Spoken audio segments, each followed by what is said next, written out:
Is Jew hatred creeping through the back door of free speech? Check out this clip with Jordan Peterson talking on the Joe Rogan show about this issue, not only related to anti-Semitism and Jew hatred, but what is the responsibility of an influencer, a podcaster in this day and age. So let's watch this clip together, then talk about it. But first, hit that subscribe button over there in the corner. We'd love to stay in touch. Check this out.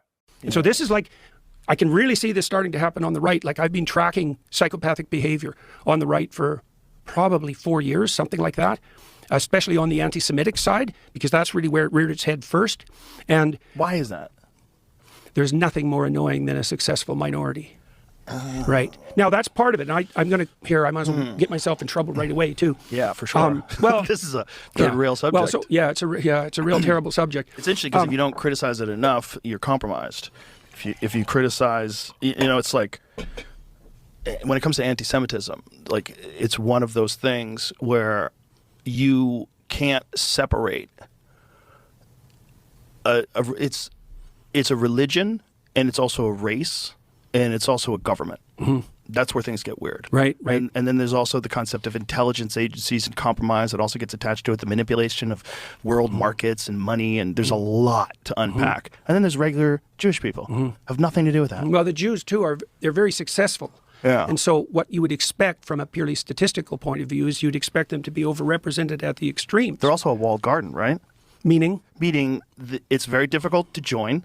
They don't proselytize. They don't try to get you to join. And they're all very tightly knit. They call themselves the Klan. They're all like locked in. The Jewish Klan, not KKK. The problem with that term has been compromised by the Ku Klux Klan. But I mean it in terms of tribe. Well, community. Yeah, community. They're very tight knit in that regard. They stick together. Well, and if you understand the history, obviously, of Nazi Germany and of persecution in Eastern Europe, you have to. Yeah, of course. Yeah, well, all these complex things are multidimensional. I mean, I watched your whole conversation with Douglas, and I thought you guys did a very credible job, all three of you, of navigating unbelievably choppy waters. So that's the first thing I'd like to say, because one of the things I was trying to figure out when I was watching that is, do I think I could have done a better job of any of you? And I certainly didn't walk away from it with that idea in mind. But then underneath all that, I thought there's a really unbelievably tricky problem here, and I think that's why it's made it poked up into. Well, you also set that conversation up, but it poked up and made itself manifest in that conversation. And the issue is, how do you identify the psychopathic pretenders? And it's even worse now, and then make a barrier, right? Now, the right was calling for the left to do that for decades, and they didn't, and they couldn't. And the left is not good at drawing barriers, partly temperamentally. The right is somewhat better, but there's no shortage of monstrosity there.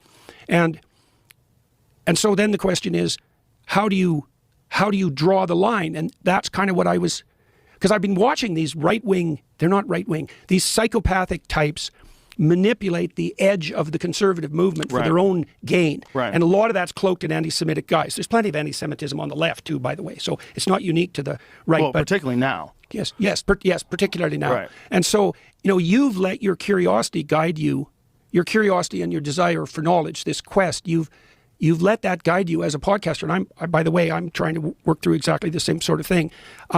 How do you know, given your radical increase in stature over the last 10 years, how do you know when your curiosity and even your skepticism about the fact that things aren't the way that people say they are, because that's certainly been demonstrated in the last 10 years, how should anyone decide what guardrails to put up? Like, what do you look for? Do you have a conceptual system worked out for that? Like, what do you mean? In what way? Well, how do I look for in terms of people to talk to? Yeah. Because you have this insanely immense platform, and you're inviting people onto it. And you said to Douglas, and I know this to be true, that you're not really thinking about the outcome exactly. You're thinking about, this is an interesting person to talk to, and I'd like to go on that quest. But then you have the additional conundrum. We're trying to work this out in the Daily Wire side of things too. Not to say that that's exactly the same situation. It's like, once you gain in reach and authority, then how do you know that? How do you take great care that the people you're talking to aren't, what would you say, eliciting or feeding a subculture, yeah, that's right, that hasn't got the proper aims? Like, I guess the legacy media probably worked that out by having people, mediators, right?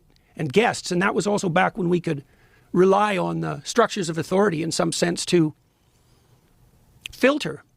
And now we're in this helter-skelter world where everything is the up legacy for media grabs. is the worst at that now. Yeah, I know. They're the worst at that, which is fascinating. Freedom of speech has to be accompanied with moral responsibility, especially with people that have platforms. Liberty without values becomes a breeding ground for chaos. That's why John Adams, one of the founding fathers of our country, said that the Constitution is made for a moral and religious people. Because when you give people complete freedom, if they don't have a moral structure to guide themselves with, that freedom can lead to chaos. Jordan Peterson also brings up the idea that in the absence of traditional filters like legacy media or editorial boards, podcasters and influencers have a duty to be more self-reflective, more self-critical even, in choosing who and what they're going to platform, what ideas they're going to be platforming. Influence comes with moral weight. Those who shape our public conversation have to ask themselves, not only is this something that's interesting, they also have to ask, is this something that is responsible? Joe Rogan's open-ended curiosity is typically a strength of his, but Jordan Peterson challenges him and himself to ask themselves whether this curiosity is unintentionally lending legitimacy to some dangerous ideas. Intellectual exploration has to be guided by a moral compass of values. Not every path of inquiry is something that is morally neutral. This discussion acknowledges that Jew hatred is something that is found in both the political left and the political right.